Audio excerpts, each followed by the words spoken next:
Good morning friends. Educator circle के YouTube channel में आपका स्वागत है। आज हम लोग वर्तमान में जो नियुक्तियां हुई हैं उसके बारे में पढ़ेंगे। ये परीक्षा के दृष्टिकोण से काफ़ी महत्वपूर्ण टॉपिक रहा है और हर किसी एग्ज़ाम में इससे रिलेटेड एक दो प्रश्न आते ही रहते हैं।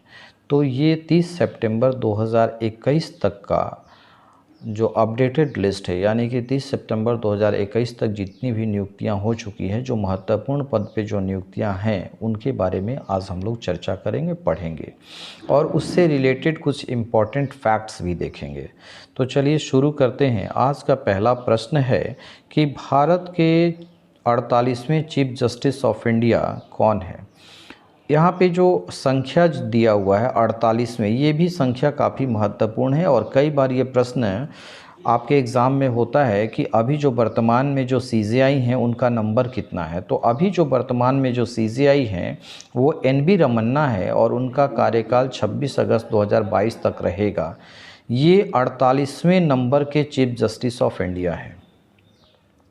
अब कुछ और महत्वपूर्ण प्रश्नों को हम लोग देखते हैं इसी से रिलेटेड कि जो सर्वोच्च न्यायालय है उसमें वर्तमान में जजों की संख्या कितनी है। तो वर्तमान में उसमें 34 जज हैं, यानी कि 33 जज और प्लस एक CJI chief justice of India मिला के ये कितने हो गए 34।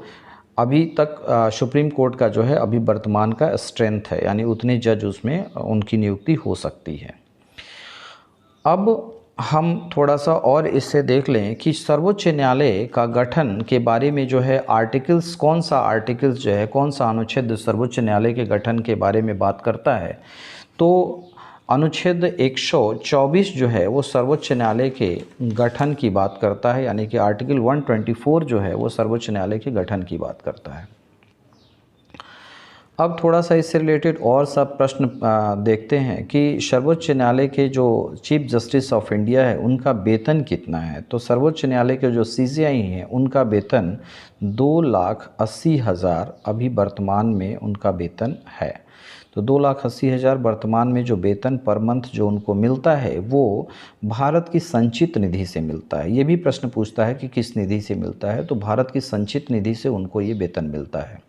उनका पीरियड जो होता है, यानी कि उनका कार्यकाल कितने सालों का होता है या कितने वर्ष तक वो अपने पद पे रह सकते हैं, इसके भी से भी रिलेटेड प्रश्न आते हैं।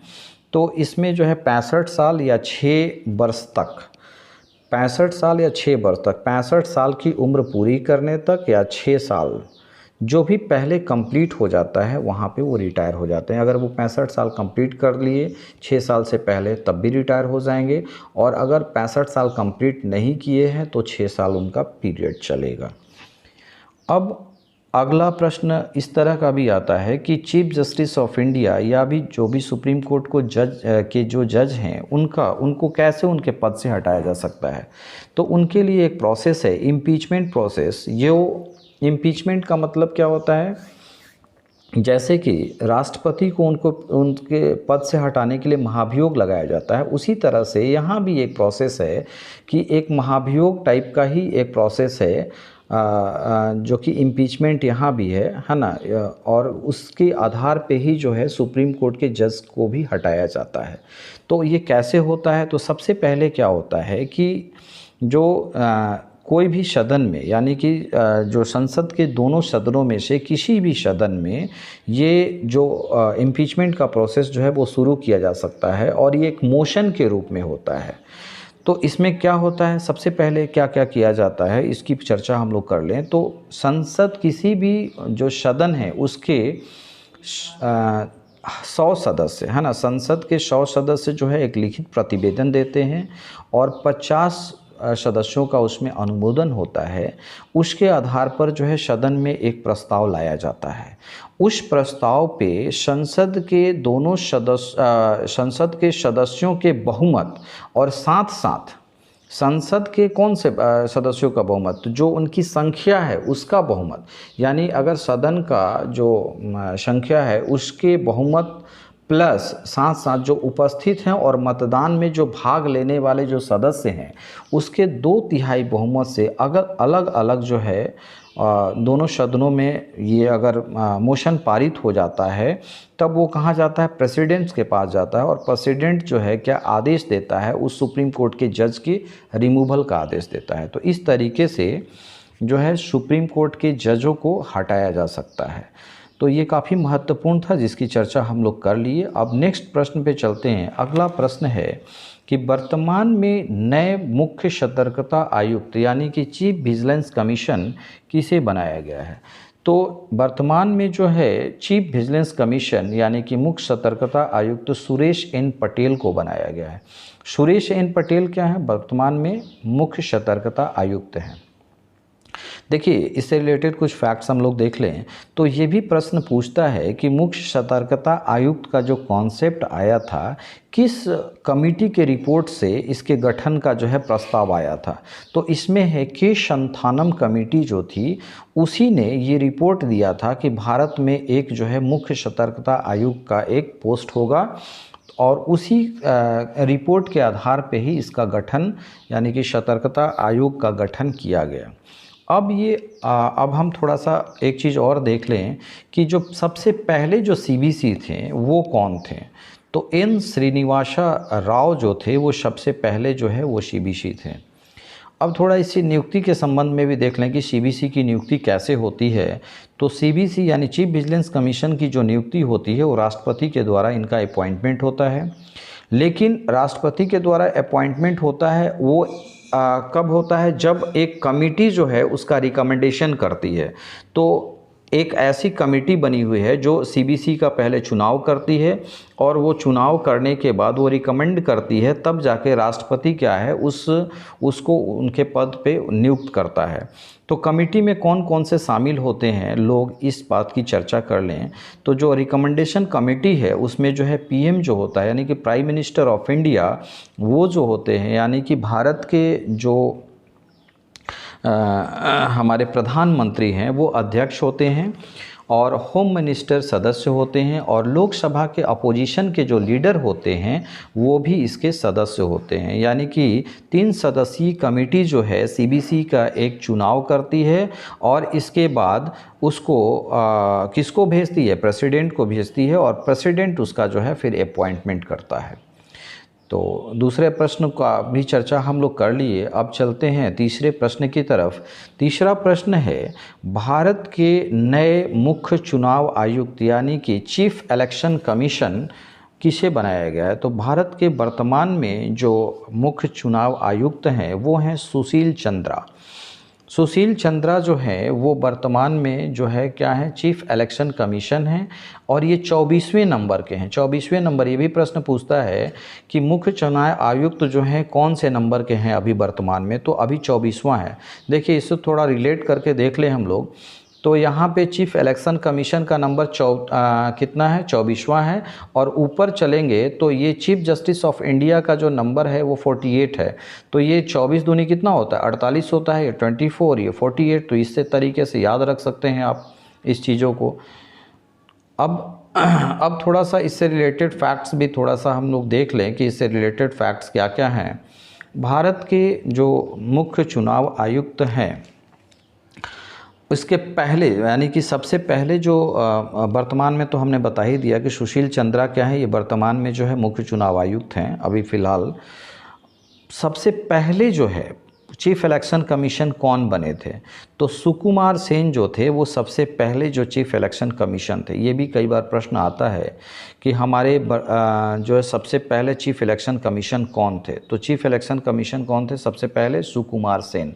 वर्तमान में कौन है, सुशील चंद्रा। और सुशील चंद्रा का नंबर कौन सा है, 24वां नंबर में है।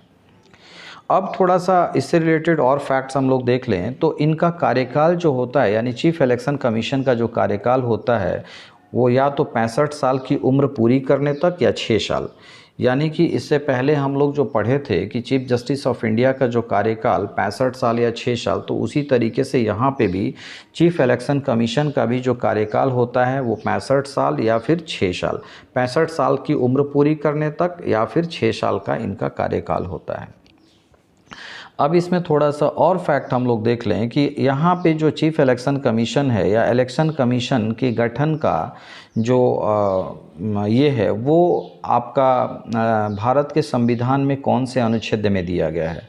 तो ये 324 जो है 324 आर्टिकल 324 जो है ये किसकी बात करता है, चुनाव आयोग की बात करता है ना। भारत का जो संविधान है उसका अनुच्छेद 324 जो है किसकी बात करता है, इलेक्शन कमीशन की बात करता है। अभी देखिए, अभी जो इलेक्शन कमीशन का जो स्तर है वो कौन सा किस तरह का है, त्रिस्तरीय है। पहले क्या था, पहले जो था वो एक ही इलेक्शन कमीशन यानी चीफ इलेक्शन कमीशन हुआ करते थे। अब क्या है कि एक चीफ इलेक्शन कमीशन होंगे और दूसरा दो जो हैं वो इलेक्शन कमीशन होंगे, यानी कि दो और भी हैं। अब इनके गठन में थोड़ा सा इनका जो कंपोजिशन है उसमें बदलाव किया गया है। शुरुआत में जो है पहले जो चीफ इलेक्शन कमीशन एक ही होते थे, यानी कि जो यहाँ पे अभी क्या है वर्तमान में जो है उसका गठन किस तरीके से है, एक चीफ इलेक्शन कमीशन होगा और दो है वो होंगे जो है वो क्या होंगे, इलेक्शन कमीशन होंगे। तो दो इलेक्शन कमीशन कौन कौन से हैं अभी फ़िलहाल वर्तमान में, तो एक राजीव कुमार जो हैं वो इलेक्शन कमिश्नर हैं और दूसरे हैं अनूप चंद्र पांडे, ये दूसरे इलेक्शन कमिश्नर हैं। ठीक है, अब अगले प्रश्न की तरफ चलते हैं। तो अगला प्रश्न है सीबीआई के नए महानिदेशक कौन बनाए गए हैं। तो सीबीआई के नए महानिदेशक जो है सुबोध कुमार जायसवाल को सीबीआई का नया निदेशक बनाया गया है। ये पहले कहाँ थे, ये सीआईएसएफ के डीजी थे, पहले डायरेक्टर जनरल थे। तो इनको वहाँ से अभी इनका पोस्ट क्या कर दिया गया है, अभी ये वर्तमान में क्या बना दिए गए हैं, सीबीआई के इनको निदेशक बना दिया गया है। यानी कि सीबीआई का डायरेक्टर अभी जो है कौन है, सुबोध कुमार जायसवाल है। अब अगले प्रश्न पे चलते हैं। तो अगला प्रश्न है reserve bank of India RBI के गवर्नर बनाए गए हैं। तो आरबीआई का गवर्नर जो है शक्तिकांत दास जो हैं अभी वर्तमान में आरबीआई के गवर्नर हैं। अब आरबीआई के जो गवर्नर हैं वो कौन से नंबर के हैं, तो 25वें नंबर के हैं। ये भी प्रश्न पूछता है कि अभी जो वर्तमान में जो हैं आरबीआई के गवर्नर जो हैं वो कौन से नंबर के हैं, तो 25 नंबर के हैं, 25वें नंबर पे हैं ये। और सबसे पहले ये बार बार ये प्रश्न ये भी पूछता है एग्ज़ाम में, कई एग्ज़ामों में पूछता है कि आरबीआई के जो गवर्नर, जो शुरू के जो गवर्नर थे, यानी आरबीआई का जब गठन हुआ था तो उस समय जो पहले गवर्नर बनाए गए थे वो कौन थे। तो आरबीआई का जो गठन हुआ था 1935 में, उस समय उसके गवर्नर थे सर ओशबॉर्न स्मिथ थे, यानी ओशबॉर्न स्मिथ, ये फॉरेनर थे, है ना। उस समय चूँकि ब्रिटिश इंडिया हमारे देश में थी तो उसी के जो है इंग्लैंड के ही एक ये थे सर ओशबॉर्न स्मिथ, वही जो है आरबीआई के गवर्नर बनाए गए थे। अब ये भी कभी कभी प्रश्न पूछता है कि सबसे पहले भारतीय आरबीआई के गवर्नर कौन थे, यानी कि आरबीआई के गवर्नर तो ऑसबॉर्न स्मिथ सबसे पहले हुए, लेकिन सबसे पहले भारतीय गवर्नर कौन बने, तो सीडी देशमुख जो थे वो सबसे पहले ऐसे इंडियन थे जो कि आरबीआई के गवर्नर बनाए गए सबसे पहले। यानी कि वो इंडियन जो कि पहले आरबीआई के गवर्नर बने वो कौन हैं, ये हैं आपके सीडी देशमुख। और सीडी देशमुख कब बने थे, 1943 में बने थे और इनका कार्यकाल 1943 से 49 तक था। अब ये कंफ्यूज नहीं होना है इसमें कि आरबीआई का हमने दो गवर्नर बता दिया। तो आरबीआई का पहला गवर्नर, जब आरबीआई की स्थापना कब हुई थी, 1935 में हुई थी। तो 1935 में जब हुई थी तो उस समय हमारे यहाँ कौन रूल कर रहा था, जो अंग्रेज़ रूल कर रहे थे। तो अंग्रेज़ रूल कर रहे थे तो उस समय जो आरबीआई के गवर्नर थे वो अंग्रेज़ थे, और वो कौन थे, सर और ओशबॉर्न स्मिथ थे। लेकिन उसके बाद जैसे ही जो है हमारा आगे धीरे धीरे बढ़ते गया और देश आज़ादी की तरफ आया, तो सबसे पहले जो इंडियन जो गवर्नर बने वो जो थे वो सीडी देशमुख थे और इनकी नियुक्ति 1943 में हो गई थी और 1943 से 1949 तक वो आरबीआई के गवर्नर रहे थे। चलिए अब नेक्स्ट प्रश्न की तरफ चलते हैं। अगला प्रश्न है कि सोमनाथ मंदिर ट्रस्ट के अध्यक्ष कौन बनाए गए हैं। तो सोमनाथ मंदिर ट्रस्ट के अध्यक्ष ये नरेंद्र दामोदर दास मोदी, जो कि हमारे वर्तमान में प्राइम मिनिस्टर हैं, पीएम हैं, उनको बनाया गया है। अगला प्रश्न की तरफ चलते हैं। अगला प्रश्न है नीति आयोग के सीईओ कौन बनाए गए हैं। तो नीति आयोग के जो सीईओ हैं वो कौन हैं। तो अभी अमिताभ कांत जो हैं वो कौन हैं, वो अभी नीति आयोग के सीईओ हैं। अमिताभ कांत कौन है, नीति आयोग के सीईओ हैं। अब चलिए इससे रिलेटेड कुछ फैक्ट्स हम लोग देख लेते हैं कि नीति आयोग है क्या। पहला जो चीज़ है नीति आयोग, तो नीति आयोग जो है ये कैसे बना था। तो 1 जनवरी 2015 को नीति आयोग का क्या किया गया था, स्थापना किया गया था। ये किसके जगह पे आया था, पहले प्लानिंग कमीशन हुआ करता था, तो प्लानिंग कमीशन के जगह पे ये नीति आयोग, और नीति आयोग की स्थापना कब हुई थी, 1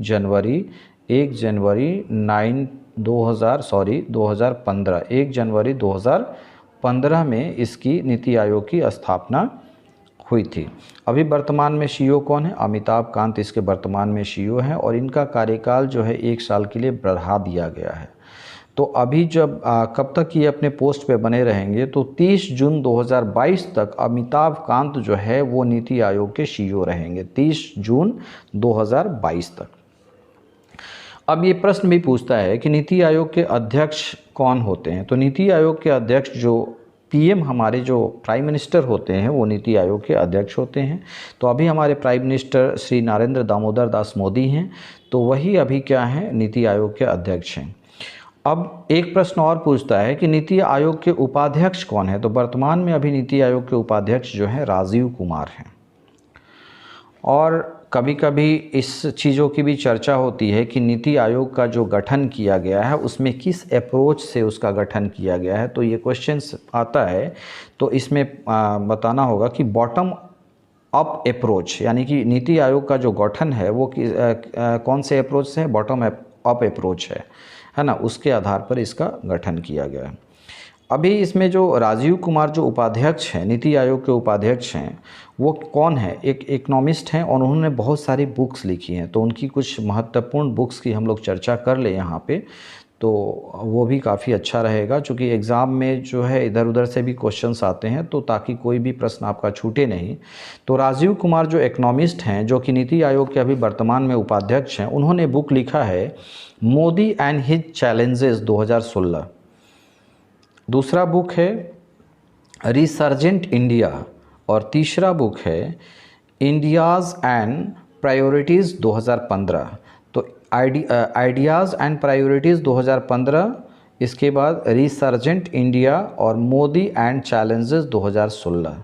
इस चीज़ों को आप पेन एंड पेपर पे नोट कर लें। इसके अलावा भी बहुत सारी इनकी बुक हैं, लेकिन ये काफ़ी महत्वपूर्ण बुक है और परीक्षा में पूछते हैं, इसीलिए इस चीज़ों की चर्चा हमने यहाँ पे कर दी।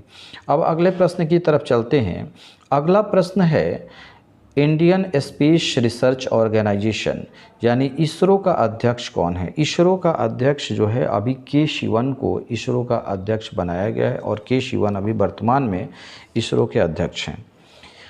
अब इसरो का फुल फॉर्म क्या होता है, ये भी कभी कभी प्रश्न आता है। तो इंडियन स्पेस रिसर्च ऑर्गेनाइजेशन जो होता है इसका फुल फॉर्म होता है, ठीक है। सबसे पहला जो इसरो के द्वारा जो सैटेलाइट छोड़ा गया था, है ना, इसरो के द्वारा जो, यानी कि सोवियत यूनियन के सहारे हमने एक सैटेलाइट को जो लॉन्च किया था स्पेस में, वो पहला सैटेलाइट कौन था, ये भी प्रश्न पूछता है। तो आर्यभट्टा जो था वो सबसे पहला जो सैटेलाइट था जो इंडिया के द्वारा लॉन्च किया गया, उसमें सोवियत रूस ने हमारी मदद की थी, और उन्हीं की सहायता से हम ऐसा आर्यभट्टा को हम भेज पाए थे, सैटेलाइट को कहाँ पे, स्पेस में भेज पाए थे। और ये कब हुआ था, 1975 में हुआ था, 1975 में हुआ था। अब इसरो से रिलेटेड और कुछ फैक्ट्स हम लोग देख लें। उस इसरो की स्थापना जो है 15 अगस्त 1969 यानी कि 1969 को इसका जो है एस्टैब्लिशमेंट हुआ था इसरो का।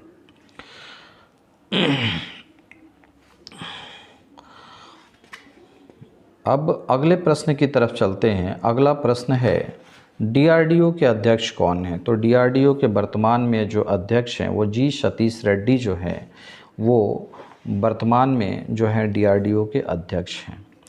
डीआरडीओ का फुल फॉर्म क्या होता है? रक्षा एवं अनुसंधान एवं विकास संगठन, हिंदी में उसको बोलेंगे रक्षा अनुसंधान एवं विकास संगठन। इसकी स्थापना कब हुई थी? 1958 में इसकी स्थापना की गई थी।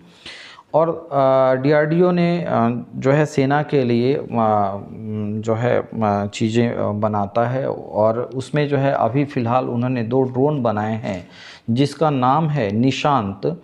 ये क्या है? अनमाइंड एयर व्हीकल्स है। निशांत जो है वो क्या है? निशांत है ना। ये किसके द्वारा बनाया गया? प्रश्न ये पूछता है कि निशांत जो है वो किसके द्वारा बनाया गया और निशांत है क्या? तो निशांत एक तरह का क्या है? ड्रोन है ना, जिसको हम इंग्लिश में कहते हैं यूएवी, अनमैन्ड एरियल व्हीकल्स भी कहते हैं। और दूसरा इसने एक और चीज़ बनाया है लक्ष्य। लक्ष्य क्या है?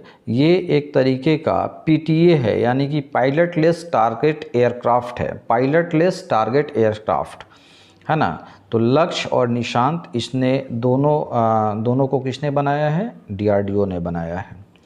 अब हम अगले प्रश्न की तरफ चलते हैं। अगला प्रश्न है आयुष्मान भारत के नए सीईओ कौन हैं? आयुष्मान भारत के नए सीईओ आर.एस. शर्मा को बनाया गया। आर.एस. शर्मा जो हैं वो कौन है? अभी आयुष्मान भारत के नए सीईओ बनाए गए। अब अगले प्रश्न पे चलते हैं। अगला प्रश्न है कि संसद टीवी के प्रथम सीईओ कौन बने हैं? संसद टीवी को किसको मिला के बनाया गया? राज्यसभा टीवी और लोकसभा टीवी को मिलाकर ये एक संसद टीवी बनाया गया। और संसद टीवी के वर्तमान में अभी सीईओ हैं वो कौन है? रवि कपूर वर्तमान में उसके सीईओ हैं। अब अगले प्रश्न पे चलते हैं। अमेज़न के सीईओ कौन है? अमेज़न के सीईओ जो हैं एंडी जैसी को अमेज़न के सीईओ बनाया गया, एंडी जैसी। भारतीय विशिष्ट पहचान प्राधिकरण के सीईओ कौन हैं?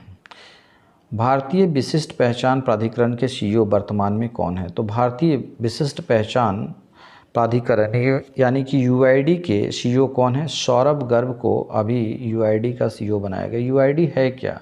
अभी आधार कार्ड जो बनता है ना, तो आधार कार्ड का जो भी बनाया जाता है वो किसके द्वारा बनाया जाता है? यूआईडी के द्वारा ही बनाया जाता है।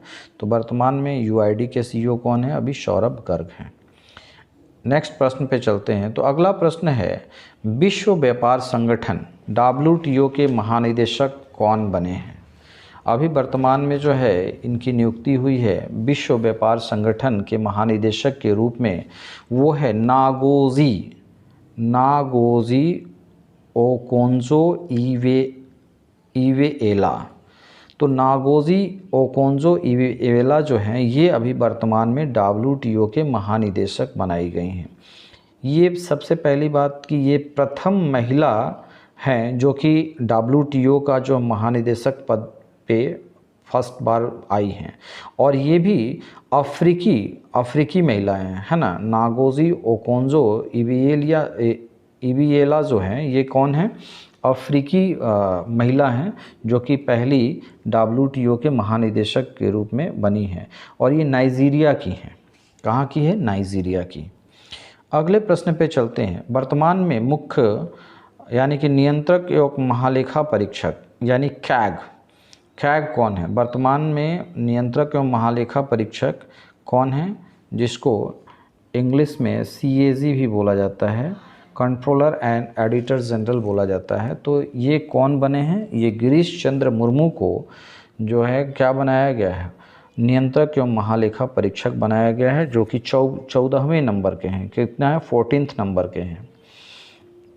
इनके कार्यकाल की चर्चा अगर कर लें हम लोग कि इनका कार्यकाल कितने समय का होता है, तो इनका कार्यकाल 6 साल या 65 वर्ष की आयु पूरी करने तक। जो भी पहले आता है वो होता है, यानी 65 वर्ष अगर पहले आ गया तो वो रिटायर हो जाएंगे, या फिर 6 साल का उनका टेन्योर पूरा होगा। अब नियंत्रक एवं महालेखा परीक्षक का जो कॉन्सेप्ट है वो भारतीय संविधान में कहाँ पे है, किस अनुच्छेद में इसका वर्णन किया गया है, इस चीज़ों को समझ लें। तो आर्टिकल्स 148 148 कैग का जो नियुक्ति है वो आर्टिकल्स अनुच्छेद 148 में जो है कैग के बारे में बताया गया है कि भारत का एक नियंत्रक एवं महालेखा परीक्षक होगा। तो कितना है आर्टिकल्स, अनुच्छेद 148। अब अगले प्रश्न की तरफ चलते हैं। अगला प्रश्न है नए वायुसेना अध्यक्ष किसे बनाया गया है। तो ये काफ़ी लेटेस्ट नियुक्ति है। नए वायुसेना अध्यक्ष जो है ये बनाया गया है वी.आर. चौधरी को। वी.आर. चौधरी जो है ये 27वें नंबर के वायुसेना अध्यक्ष हैं, 27वें नंबर के। यानी कि कभी कभी पूछता है कि इसका जो नंबर है वो कितना है, कितने नंबर के ये वायुसेना अध्यक्ष हैं। तो 27वें नंबर के वायुसेना अध्यक्ष हैं। इनको अभी जो है इनकी नियुक्ति वर्तमान में हुई है और ये 1 अक्टूबर 2021 से कार्यभार इन्होंने ग्रहण कर लिया है। पहले कौन थे, आर.के.एस. भदौरिया थे। आर.के.एस. भदौरिया जो थे 26वें नंबर के थे, उनका कार्यकाल समाप्त हो गया। 30 सितंबर 2021 को उनका कार्यकाल समाप्त हो गया और 1 अक्टूबर 2021 से वी.आर. चौधरी जो है यानी कि विवेक राम चौधरी, वी.आर. चौधरी जो फुल फॉर्म इनका है, पूरा नाम है विवेक राम चौधरी, ये अभी वायु सेनाध्यक्ष बनाए गए हैं। इनकी नियुक्ति जो है हो चुकी है और ये 1 अक्टूबर 2021 से अपना कार्यभार ग्रहण करेंगे। अब इससे रिलेटेड कुछ और हम लोग तथ्य को देख लें तो अभी हमने चर्चा किया कि नए वायुसेनाध्यक्ष बनाए गए हैं। नए वायुसेनाध्यक्ष, इसके अलावा क्या है, अभी थल सेनाध्यक्ष कौन है, तो थल सेनाध्यक्ष जो है जनरल मनोज मुकुंद नरवाणे जो है, ये जो है थल सेनाध्यक्ष बनाए गए हैं और इनका नंबर जो है 28वां नंबर का है। यानी कि जो थल सेनाध्यक्ष अभी कौन है 28वें नंबर के, वो हैं जनरल मनोज मुकुंद नरवाणे। अभी जो है फ़िलहाल में ये थल सेनाध्यक्ष हैं वर्तमान में। अभी नौसेनाध्यक्ष कौन है, एडमिरल करमबीर सिंह। एडमिरल करमबीर सिंह जो है वो कौन है, नौसेनाध्यक्ष हैं और ये 24वें नंबर के हैं। सबसे अभी एक वर्तमान में एक पोस्ट क्रिएट हुआ है इंडिया में जो कि चीफ ऑफ डिफेंस स्टाफ का एक पोस्ट क्रिएट किया गया है। वो उस पोस्ट पे अभी जो है बिपिन रावत हैं। बिपिन रावत कौन है, पहले चीफ डिफेंस स्टाफ यानी कि सीडीएस हैं। भारत के पहले सीडीएस कौन है, बिपिन रावत। ये पहले जो है आपका थल सेनाध्यक्ष रह चुके हैं। ठीक है, अब अगले प्रश्न की तरफ चलते हैं। अगला प्रश्न है 21वें विधि आयोग के अध्यक्ष किसे बनाया गया है। तो 21वें विधि आयोग का अध्यक्ष जो है बलबीर सिंह चौहान को 21वें विधि आयोग का अध्यक्ष बनाया गया है। अब अगले प्रश्न की तरफ चलते हैं। अगला प्रश्न है, अच्छा, ये 21वें विधि आयोग के अध्यक्ष जो बलबीर सिंह चौहान जो बने हैं वो उसके बारे में भी कुछ हम फैक्ट्स देख लें तो ये प्रथम विधि आयोग जो था वो कब बना था, है ना।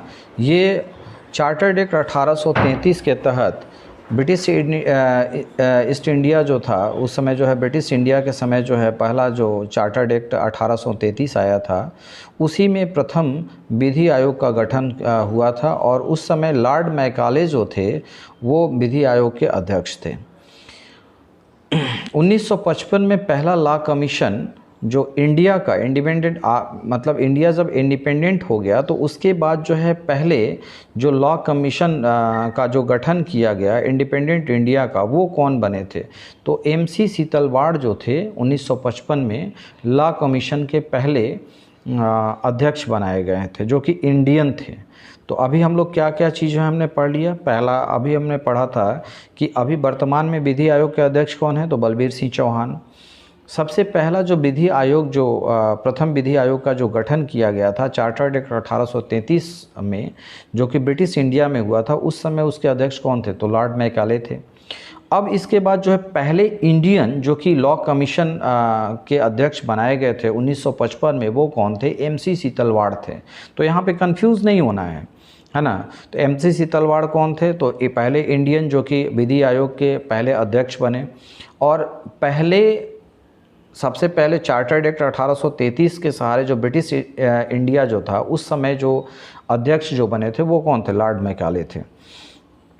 तो चलिए अब नेक्स्ट अगले प्रश्न पे चलते हैं। अगला प्रश्न है कि वर्तमान में महिला आयोग यानी कि राष्ट्रीय महिला आयोग के अध्यक्ष कौन है। तो राष्ट्रीय महिला आयोग के जो अध्यक्ष हैं वो अभी वर्तमान में कौन है, रेखा शर्मा को रेखा शर्मा को जो है वर्तमान में अभी राष्ट्रीय महिला आयोग का अध्यक्ष बनाया गया है। अब ये कितने नंबर की हैं, ये भी पूछता है प्रश्न कि कितने नंबर की हैं, तो 9th नंबर की हैं, यानी कि रेखा शर्मा जो है वो कितने नंबर की हैं, वो 9th नंबर की हैं, है ना। और ये भी प्रश्न पूछता है कि सबसे पहला जो राष्ट्रीय महिला आयोग के अध्यक्ष जो बनी थी वो कौन थी, यानी कि प्रथम महिला जो कि राष्ट्रीय महिला आयोग के अध्यक्ष बनी थी वो कौन थी। तो जयंती पटनायक जो थी वो पहली महिला थी जो कि राष्ट्रीय महिला आयोग की अध्यक्ष बनी थी। देखिए, राष्ट्रीय महिला आयोग का जो गठन हुआ था ये 31 जनवरी 1992 को हुआ था। कब हुआ था? 31 जनवरी 1992 को इसका जो है गठन हुआ था। अब अगले प्रश्न की तरफ चलते हैं। अगला प्रश्न है, वर्तमान में राष्ट्रीय पिछड़ा आयोग का अध्यक्ष किसे बनाया गया है। तो देखिए, राष्ट्रीय पिछड़ा आयोग का अध्यक्ष अभी जो बने हैं वो कौन है? भगवान लाल साहनी को जो है अभी जो है वर्तमान में अध्यक्ष बनाया गया है, राष्ट्रीय पिछड़ा वर्ग आयोग का अध्यक्ष बनाया गया है। इससे रिलेटेड कुछ और फैक्ट्स को हम लोग देख लें तो NCBC राष्ट्रीय पिछड़ा वर्ग आयोग को शॉर्ट फॉर्म में क्या लिखते हैं? NCBC national commission for backward class. तो NCBC इसके अभी अध्यक्ष बने हैं भगवान लाल साहनी। देखिए, इसमें एक थोड़ा सा कॉन्स्टिट्यूशन अमेंडमेंट हुआ है 2017 में, है ना। 2017 में एक संविधान संशोधन जो कॉन्स्टिट्यूशन अमेंडमेंट बिल आया था, 123वें नंबर का कॉन्स्टिट्यूशन अमेंडमेंट बिल जो कि 2017 में आया था। इसमें इस बात की चर्चा की गई थी कि NCBC को जो है एक कॉन्स्टिट्यूशनल बॉडी के रूप में रखा जाए, कॉन्स्टिट्यूशनल बॉडी बनाया जाए। तो 102वां संविधान संशोधन जो हुआ 2018 में, 102 संविधान संशोधन, कौन सा? 102वां संविधान संशोधन 2018 में जो हुआ था उसमें आर्टिकल जो था यानी अनुच्छेद 338B यानी कि 338B जो था उसमें जो है जोड़ा गया, और ये जोड़कर कहा गया कि जो NCBC जो है वो क्या होगा? अब से एक कॉन्स्टिट्यूशनल बॉडी हो जाएगा। यानी कि कॉन्स्टिट्यूशनल बॉडी होने से क्या फ़ायदा होता है? तो कॉन्स्टिट्यूशनल बॉडी होने से उसे सिविल कोर्ट के सारे अधिकार पावर्स मिल जाते हैं।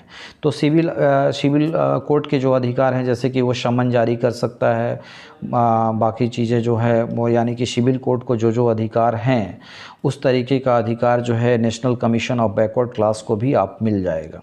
यानी कि कोई भी जो है जाके NCBC के पास अपनी शिकायत को दर्ज कर सकता है, अपने राइट्स के लिए वहाँ जा सकता है। ओके, अब अगले प्रश्न की तरफ चलते हैं। अगला प्रश्न है, 7वें वेतन आयोग के अध्यक्ष किसे बनाया गया? तो 7वें वेतन आयोग के अध्यक्ष जो है अशोक कुमार माथुर को जो है 7th पे कमीशन का अध्यक्ष बनाया गया है। 7th पे कमीशन के अध्यक्ष जो है अशोक कुमार माथुर को बनाया गया है। अब हम अगले प्रश्न की तरफ चलते हैं। अगला प्रश्न है कि 15वें वित्त आयोग के अध्यक्ष किसे बनाया गया है?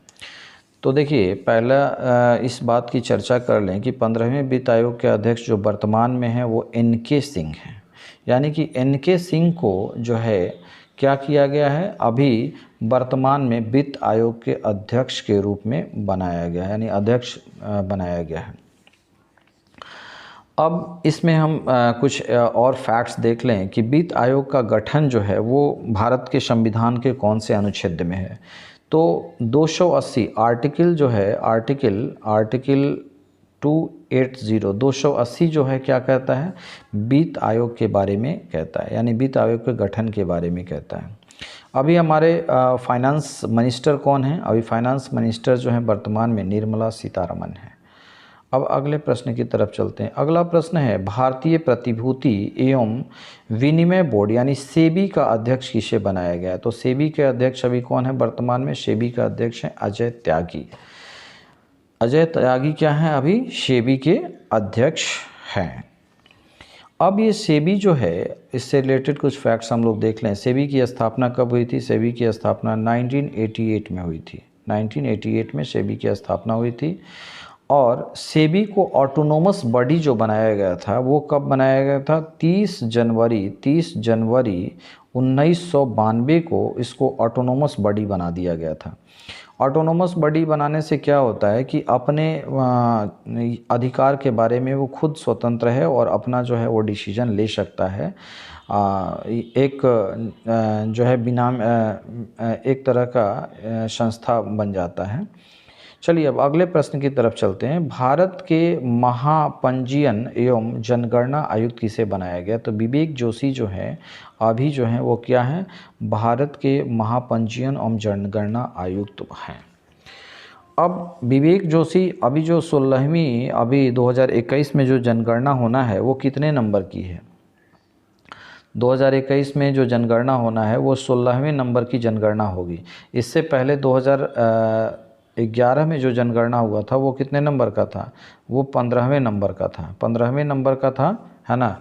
अभी क्या है 2021 में जो होगा वो 16वें नंबर का होगा। तो काफ़ी इम्पोर्टेंट है, ये भी चीज़ें कभी कभी एग्ज़ाम में पूछ लेता है कि 2021 में जो अभी आपका जनगणना सेंसेक्स होना है वो कितने नंबर की है, या 2011 में जो जनगणना हुई है वो कितने नंबर की है। तो 2011 में 15वें नंबर की और अभी जो है 16वें नंबर की जनगणना 2021 में होगी। अब अगले प्रश्न की तरफ चलते हैं। अगला प्रश्न है, परमाणु ऊर्जा आयोग का अध्यक्ष किसे बनाया गया है? तो परमाणु ऊर्जा आयोग का अध्यक्ष जो है कमलेश नीलकंठ व्यास को, कमलेश नीलकंठ व्यास क्या है? कमलेश नीलकंठ व्यास, इनको परमाणु ऊर्जा आयोग का अध्यक्ष बनाया गया है।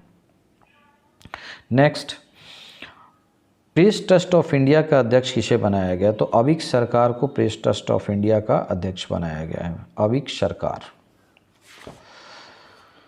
अब अगले प्रश्न की तरफ चलते हैं। तो अगला प्रश्न है, भारतीय उद्योग परिसंघ के अध्यक्ष किसे बनाया गया? भारतीय उद्योग परिसंघ यानी कि CII, चैम्बर्स यानी कि CII का अध्यक्ष जो है किसे बनाया गया है? फिलहाल जो है CII के अध्यक्ष जो है NB नागेंद्र को, TN Nagendran, sorry TV Narendran, TVN नहीं होगा, TV होगा, TV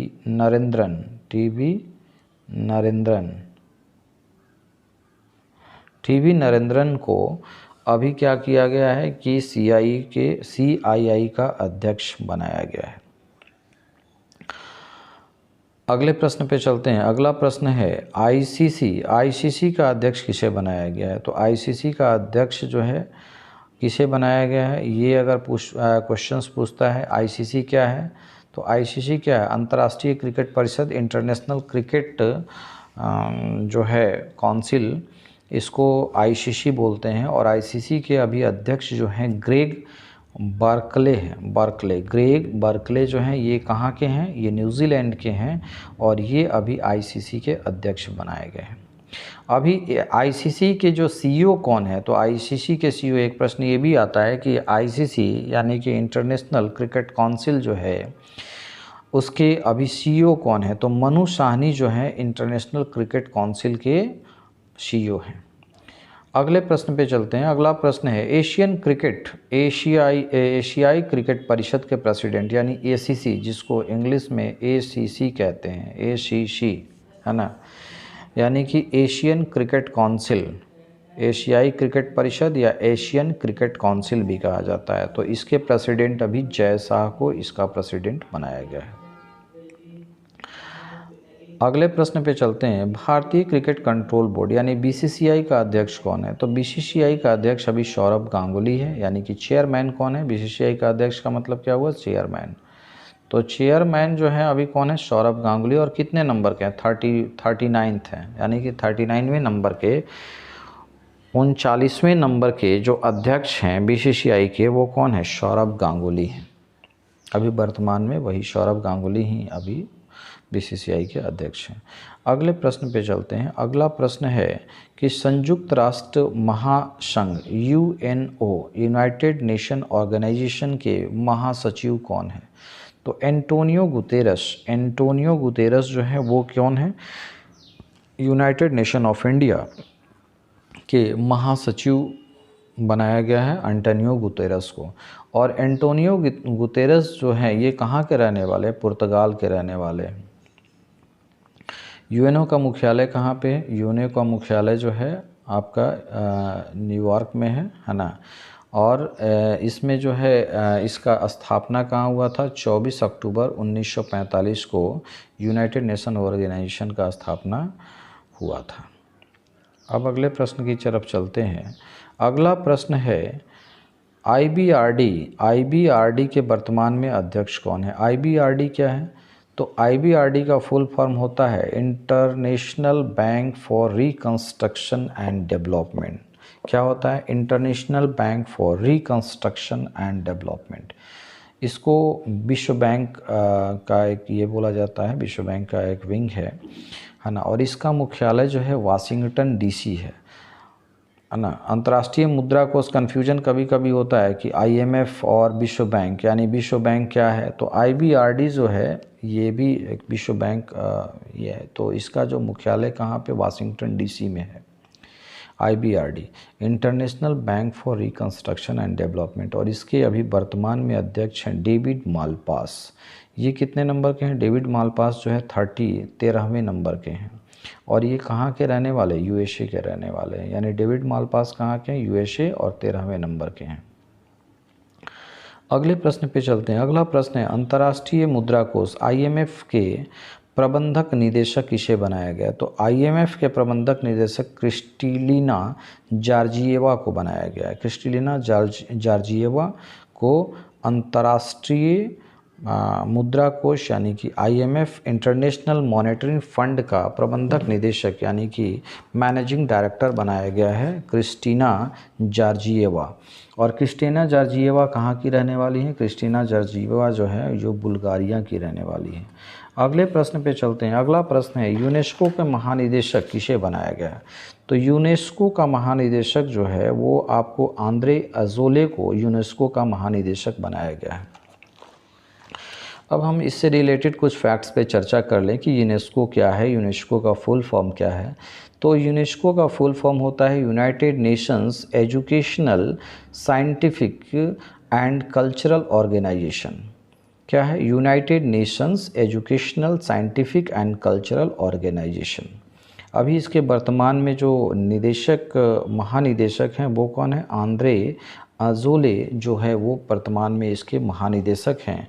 और ये फ्रांस के रहने वाले, कहाँ के रहने वाले हैं? फ्रांस के रहने वाले हैं। ये भी क्वेश्चंस पूछता है कि कहाँ के रहने वाले हैं। अभी यूनेस्को में कितने देश शामिल हैं? तो 193 जो देश हैं वो यूनेस्को में शामिल हैं। और इसके साथ साथ 2 पर्यवेक्षक सदस्य वो अलग से हैं। तो यूनाइटेड नेशन के जितने भी मेंबर हैं वही यूनेस्को के जो है सदस्य देश होते हैं। ठीक है। भारत, एक प्रश्न ये भी आता है कि भारत यूनेस्को में कब शामिल हुआ था? तो भारत जो है यूनेस्को में 1946 को भारत जो है यूनेस्को में शामिल हुआ था। अब अगले प्रश्न की तरफ चलते हैं। यूनिसेफ के वर्तमान में अध्यक्ष कौन हैं? तो यूनिसेफ, पहले तो यूनिसेफ का फुल फॉर्म इसमें हम समझ लेते हैं। यूनिसेफ का फुल फॉर्म क्या होता है? वर्तमान में वो अध्यक्ष उनके हेनरीटा H4 जो है वो यूनिसेफ के वर्तमान में अध्यक्ष हैं। अब यूनिसेफ का फुल फॉर्म क्या होता है? यूनिसेफ का फुल फॉर्म होता है United Nations International Children's Emergency Fund. ये पहले जो इसका जो फुल फॉर्म जो लिखा जाता था वो क्या लिखा जाता था? United Nations international children emergency fund. कहीं कहीं पे आपको ये भी मिलेगा यूनाइटेड नेशन चिल्ड्रंस फंड केवल लिखा हुआ रहेगा। तो पहले जो है पूरा फुल फॉर्म जब आप चर्चा करते हैं तो वो कहाँ क्या लिखेंगे आप? United Nations International Children's Emergency Fund. लेकिन जब यहाँ पे कहीं पे ये भी दिया रहता है यूनाइटेड नेशन चिल्ड्रंस फंड तो उसका मतलब भी यूनिसेफ ही होता है। इस बात को क्लियर कर लें, ठीक है। और ये अभी वर्तमान यूनिसेफ के अध्यक्ष कौन है? हेनरीटा H4 हैं। अगले प्रश्न पे चलते हैं। अगला प्रश्न है WHO के महानिदेशक किसे बनाया गया है? तो WHO के महानिदेशक जो है वो किसे बनाया गया? थोड़ा सा यहाँ गड़बड़ है, इसको शुद्ध कर लीजिएगा, ठीक कर लीजिएगा। टेड्रोस है। और अधानोम तो ये सही है, टेड्रोस अधानोम जो है वो WHO के महानिदेशक बनाया गया है। तो टेड्रोस अधानोम को अभी WHO का महानिदेशक बनाया गया है। अभी देखिए WHO काफ़ी चर्चा में था, तो WHO के बारे में भी कुछ हम लोग फैक्ट्स देख लें कि WHO है क्या। WHO का फुल फॉर्म होता है वर्ल्ड हेल्थ ऑर्गेनाइजेशन और इसकी स्थापना हुई थी 7 अप्रैल 1948 को। 7 अप्रैल 1948 को WHO की स्थापना हुई थी। देखिए अभी WHO जो है चर्चा में क्यों आया था, जो कोविड-19 जो था, कोविड-19 को इसने एक महामारी घोषित किया था, पैंडेमिक घोषित किया था पूरे वर्ल्ड के लिए, चूँकि ये कोविड-19 का जो प्रकोप हुआ था पूरे वर्ल्ड में फैल गया था। तो सबसे पहले इन्होंने क्या किया, WHO ने 30 जनवरी 2020 को, ये आप लोग जो है वो नोट कीजिएगा, 30 जनवरी 2020 को इसने क्या एक ये किया, पब्लिक हेल्थ इमरजेंसी डिक्लेयर किया था 30 जनवरी को। ये थोड़ा सा कन्फ्यूज़न होगा कहीं कहीं पे। 30 जनवरी 2020 को इसने क्या, WHO ने क्या किया था, पब्लिक हेल्थ इमरजेंसी डिक्लेयर किया था। और 11 मार्च 2020 को इसने पैंडेमिक घोषित किया था। किसको, 11 मार्च 2020 को किसको पैंडेमिक घोषित किया था, कोविड-19 को एक महामारी घोषित किया है, पैंडेमिक घोषित किया था। तो दो यहाँ पे काफ़ी महत्वपूर्ण जो इसका कार्यकाल है, समय है, उसको नोट कर लें कि 30 जनवरी 2020 को WHO ने पब्लिक हेल्थ इमरजेंसी डिक्लेयर किया था और 11 मार्च 2020 को इसने कोविड-19 को एक महामारी पैंडेमिक घोषित किया था। ओके, अब हम नेक्स्ट प्रश्न पे चलते हैं। अगला प्रश्न है सार्क का महासचिव कौन है, सार्क। तो देखिए सार्क है क्या, और सार्क के बारे में भी कुछ हम समझेंगे। पहले इसके सार्क के महासचिव कौन है उसके बारे में समझ ले। तो एशला वीराकून जो है वो क्या है, अभी सार्क के महासचिव है और ये कहाँ के रहने वाले हैं, श्रीलंका के रहने वाले हैं। अब ये कभी कभी पूछता है कि सार्क का फुल फॉर्म क्या है। तो सार्क का फुल फॉर्म है south Asian association for regional cooperation. South Asian association for regional cooperation, corporation नहीं, कोऑपरेशन है, ठीक है। South Asian association for regional cooperation. इसके अभी वर्तमान में महासचिव कौन है, एशला वीराकोन जो हैं ये वर्तमान में इसके महासचिव हैं। अब अगले प्रश्न पे चलते हैं। अगला प्रश्न है वर्तमान में एशियन डेवलपमेंट बैंक का अध्यक्ष किसे बनाया गया है। तो एशियन डेवलपमेंट बैंक का अध्यक्ष अभी मोत्सुगो अस्कावा, जापान के जो रहने वाले हैं, उसको एशियन डेवलपमेंट बैंक यानी ADB का अध्यक्ष बनाया गया है। अब ADB से रिलेटेड कुछ प्रश्न आते हैं। तो ADB से रिलेटेड क्या प्रश्न पूछे जाते हैं एग्ज़ाम में, उसको हम लोग देख लेते हैं। इस वर्तमान में एशियन डेवलपमेंट बैंक का अध्यक्ष किसे बनाया गया है। तो मत्सुगु अस्कावा जो कि जापान के रहने वाले हैं, इसको वर्तमान में ADB यानी एशियन डेवलपमेंट बैंक का अध्यक्ष बनाया गया है। ADB का मुख्यालय कहाँ पे, ADB का मुख्यालय, ये प्रश्न पूछता है कि ADB का मुख्यालय कहाँ है। तो फिलीपींस की राजधानी मनीला जो है वहाँ पे एशियन डेवलपमेंट बैंक का जो है क्या है, आपका मुख्यालय है। अब अगले प्रश्न पे चलते हैं। अगला प्रश्न है इंटरपोल के अध्यक्ष किसे बनाया गया। इंटरपोल के अध्यक्ष जो है किम जोंग योंग, दक्षिण कोरिया के जो हैं वो, उन्हें जो है इंटरपोल का अध्यक्ष बनाया गया है। तो अब ये किम जोंग योंग कहाँ के रहने वाले, साउथ कोरिया के हैं। और इंटरपोल का मुख्यालय कभी कभी पूछता है कि इंटरपोल का मुख्यालय कहाँ है। तो फ्रांस में जो लियोन एक जगह है वहाँ पे इंटरपोल का मुख्यालय है। अब अगले प्रश्न पे चलते हैं। अगला प्रश्न है 2021 यानी कि 72वें गणतंत्रता दिवस समारोह में मुख्य अतिथि किन्हें बनाया गया था। तो 2021 में जो कोविड की वजह से गणतंत्रता दिवस पे कोई भी मुख्य अतिथि नहीं आए थे, तो ये काफ़ी इम्पोर्टेंट प्रश्न हो जाता है कि कभी कभी पे हम लोग ये सोचते हैं कि कोई ना कोई आया होगा, लेकिन 72वां जो ऐसा गणतंत्र दिवस हमारा जो हुआ था 2021 में, उस समय कोविड का चल रहा था, कोविड-19 का काफ़ी प्रकोप पूरे वर्ल्ड में चल रहा था, तो कोई भी राष्ट्राध्यक्ष या राष्ट्र प्रमुख जो है वो इसमें शामिल नहीं हुए थे। तो यानी गणतंत्र दिवस में मुख्य अतिथि के रूप में 2021 में कोई भी शामिल नहीं हुए थे।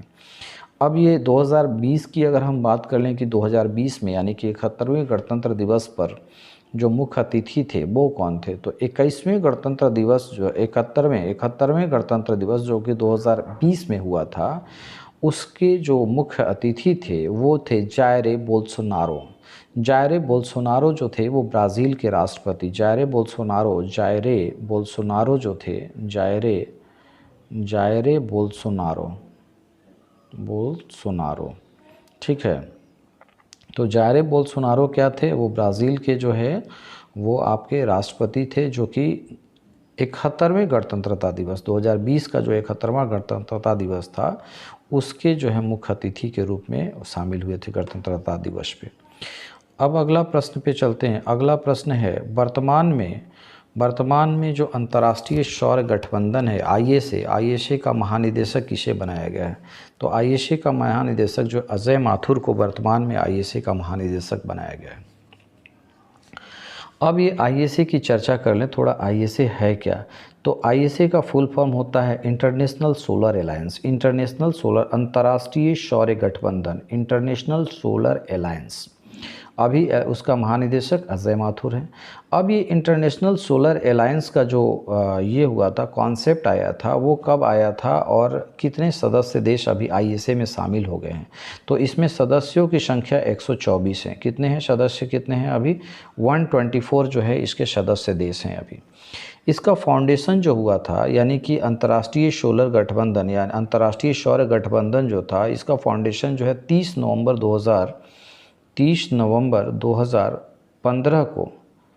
2015 को इंटरनेशनल सोलर अलायंस का जो है वो फाउंडेशन हुआ था, उसका गठन हुआ था।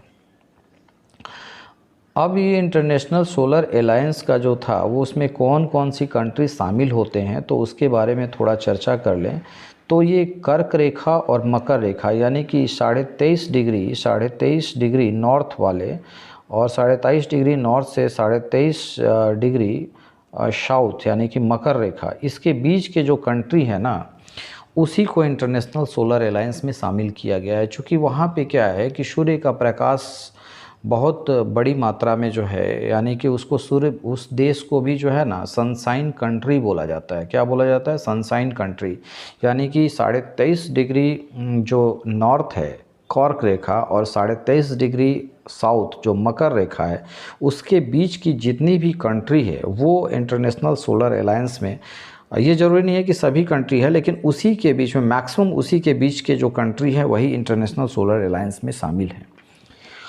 क्योंकि उस देश में जो सूर्य का प्रकाश जो है बहुत मात्रा में जो है मिलता है और सोलर एनर्जी का उस देश के लिए जो है उस देश को सनशाइन कंट्री भी कहा जाता है ना।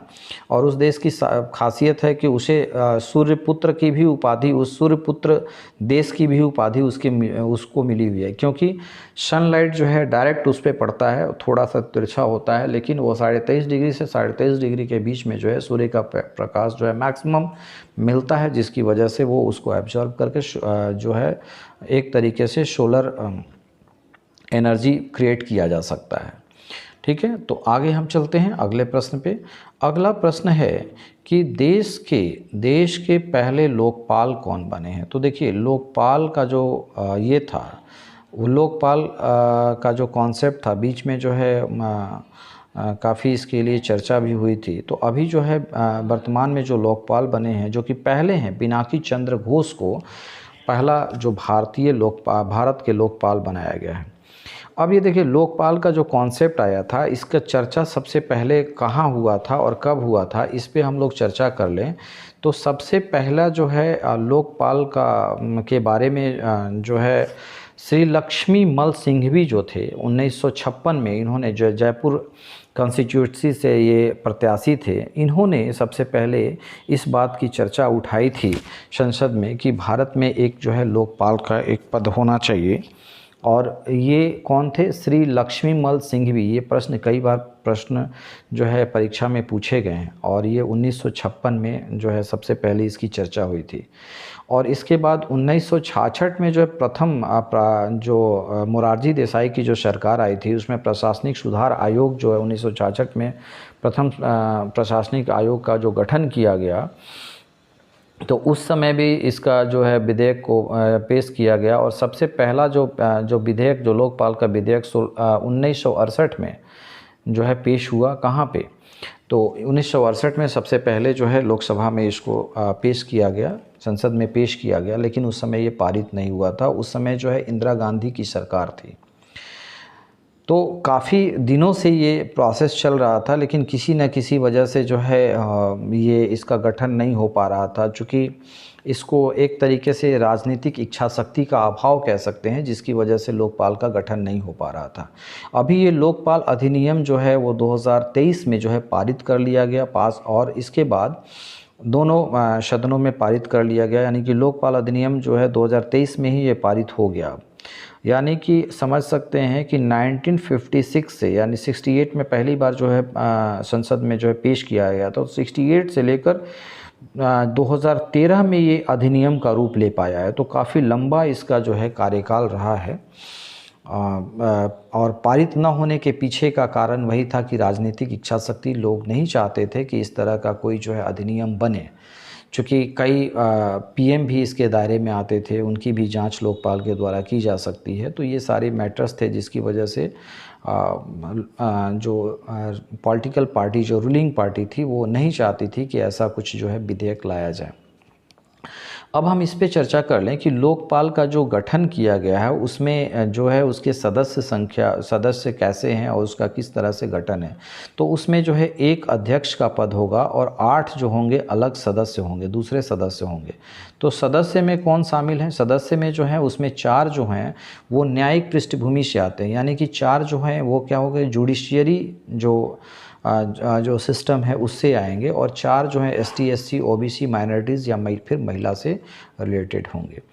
यानी कि 4 जो है जुडिशियरी के होंगे और 4 जो है अदर्स होंगे। अदर्स में कौन कौन हो सकते हैं? एक एसटी का हो सकता है, कोई नुमाइंदा हो सकता है, एससी का हो सकता है, ओबीसी का हो सकता है, माइनॉरिटी का हो सकता है, महिला का हो सकता है। तो इस तरीके से उसका जो है स्वरूप रखा गया है और इस तरीके से उसका गठन का स्वरूप रखा गया है। ठीक है, ओके, धन्यवाद।